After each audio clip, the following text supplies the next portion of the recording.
నమస్తే, నేను మీ లాయర్ గణేష్. ఎన్విడబ్ల్యూ కొరకు నేను ఎక్స్ప్లెయిన్ చేయాలనుకుంటున్నాను. అసలు ఎన్విడబ్ల్యూ అంటే ఏంటి, ఎన్విడబ్ల్యూ ఎప్పుడు ఇష్యూ చేస్తారు, అసలు ఎవరికి ఇష్యూ చేస్తారు అంటే ఎన్విడబ్ల్యూ అంటే నాన్ బెయిలబుల్ వారెంట్. ఈ నాన్ బెయిలబుల్ వారెంట్ అన్నది ఎవరు పడితే వాళ్ళకి ఇష్యూ చేయరు. ఈ నాన్ బెయిలబుల్ వారెంట్ అనేది ఓన్లీ క్రిమినల్ కేసులో మాత్రమే, అది క్రిమినల్ కోర్టులో మాత్రమే నాన్ బెయిలబుల్ వారెంట్ ఇష్యూ అవుద్ది. ఎవరి మీద ఎవరికి ఇష్యూ అవుద్ది అంటే ఇది నాన్ బెయిలబుల్ వారెంట్ అన్నది క్రిమినల్ కోర్టు వారు ఇష్యూ చేస్తారు జడ్జి గారు. ఎప్పుడు అంటే అక్యూజ్డ్ అడ్జార్న్మెంట్ అంటే అక్యూజ్డ్ వాయిదాలుకి అటెండ్ కానప్పుడు జడ్జి గారు నాన్ బెయిలబుల్ వారెంట్ ఇష్యూ అయింది అని చెప్తారు. ఎందుకు అంటే ఎప్పుడైతే ఒక క్రిమినల్ కేసుల్లో 100 అడ్జార్న్మెంట్స్ అంటే 100 వాయిదాలకి ఒక అక్యూజ్డ్ క్రిమినల్ కోర్టుకి అటెండ్ అవ్వచ్చు. అయితే 101వ వాయిదా కూడా అటెండ్ అవ్వలేదే అనుకోండి, నేను 100 అయ్యాను కదా 101 కదా అని చెప్పి అక్యూజ్డ్ కానీ రిలాక్స్ కానీ అయిపోతే ఈ 100 కోర్టు వారు కనబడదు. 101 రాలేదు కాబట్టి, నువ్వు 100 వాయిదాలకు వచ్చావు కాబట్టి 101 రాకపోయినా పర్వాలేదని ఎక్స్క్యూజ్ చేయదు కోర్టు. ఎందుకంటే అక్కడ ట్రయల్ జరగాలి. The trial must be conducted in presence of in front of accused and judge. అందులో జడ్జి గారి ముందు అక్యూజ్డ్ ముందు ట్రయల్ జరగాలి. సో అందువల్ల ప్రతి ఒక్క ట్రయల్ కూడా జరగాలి కాబట్టి, అక్యూజ్డ్ లేకుండా జరగదు కాబట్టి అక్యూజ్డ్ అనేది క్రిమినల్ కోర్టులో హాజరవడం, ప్రజెంట్ అవ్వడం ముఖ్యం. 100 ప్రజెంట్ అయ్యాను కదా 101 ప్రజెంట్ అవ్వకపోయినా పర్వాలేదు అనుకుంటే కుదరదు. అప్పుడు జడ్జి గారు కోర్టు వారు ఏం చేస్తారంటే నాన్ బెయిలబుల్ వారెంట్ ఇష్యూ చేస్తారు. అందువల్ల ప్రతి వాయిదాకి ఎన్ని వాయిదాలు క్రిమినల్ కేసులు నడుస్తుందో అన్ని వాయిదాలకి అక్యూజ్డ్ అటెండ్ అవ్వాల్సిందే. అటెండ్ అవ్వలేని పక్షాన, ఎందుకంటే ప్రతి వాయిదాకి అక్యూజ్డ్ అటెండ్ కాలేదు, ఎందుకంటే మ్యారేజ్ జరగవచ్చు, ఫంక్షన్ జరగవచ్చు, అదర్ ఫెస్టివల్స్ జరగవచ్చు. అలాంటప్పుడు accuse is mandatory to attend that functions, that festivals, that ceremonies.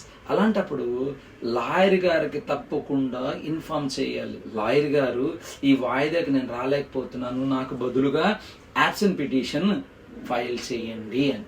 అప్పుడు లాయర్ గారు మీరు రాకలేనప్పుడు మా యొక్క అక్యూజ్ రాలేకపోతున్నాడు, ఈ కారణాన్ని బట్టి లాయర్ గారు యాబ్సెంట్ పిటిషన్ వేస్తారు.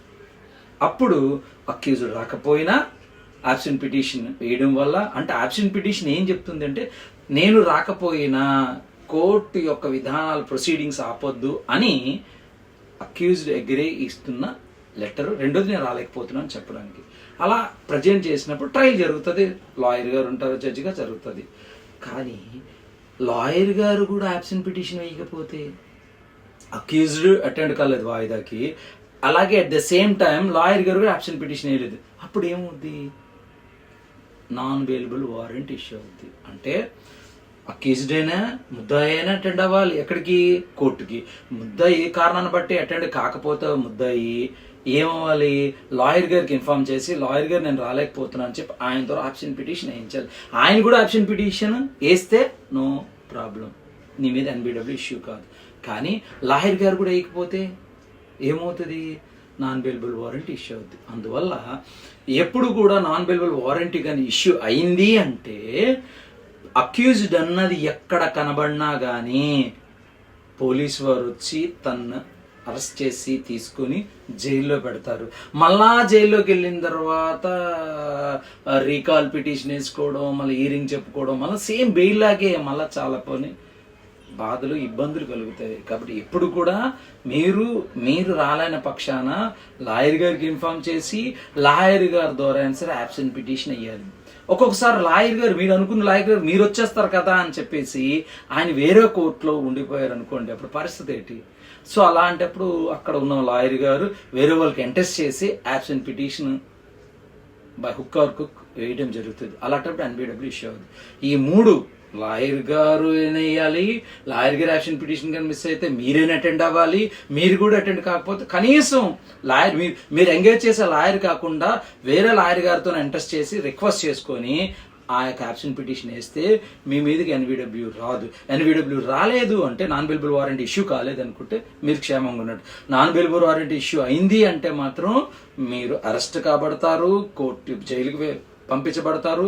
మళ్ళా రీకాల్ పిటిషన్ వేయడం, మళ్ళా రీకాల్ పిటిషన్ వేసి మళ్ళీ బెయిల్ మూవ్ చేసి మళ్ళీ బయటకు రావడం, ఇవంతా జరగకూడదంటే నేను చెప్పాలనుకుంటుంది ఏంటంటే ఎట్టి పరిస్థితుల్లో ముద్దాయి అక్యూజ్డ్ రాలేని పక్షాన మీరు తప్పకుండా లాయర్ గారికి ఇన్ఫార్మ్ చేయండి. లాయర్ గారు మీకోసం యాబ్సెంట్ పిటిషన్ వేస్తారు. అప్పుడు మీ మీదకి నాన్ బెయిలబుల్ వారెంట్ ఇష్యూ అవుతుంది. ఈ విషయం మీరు తెలుసుకోవాలని కోరుకుంటూ మీ లాయర్ గణేష్. జై హింద్.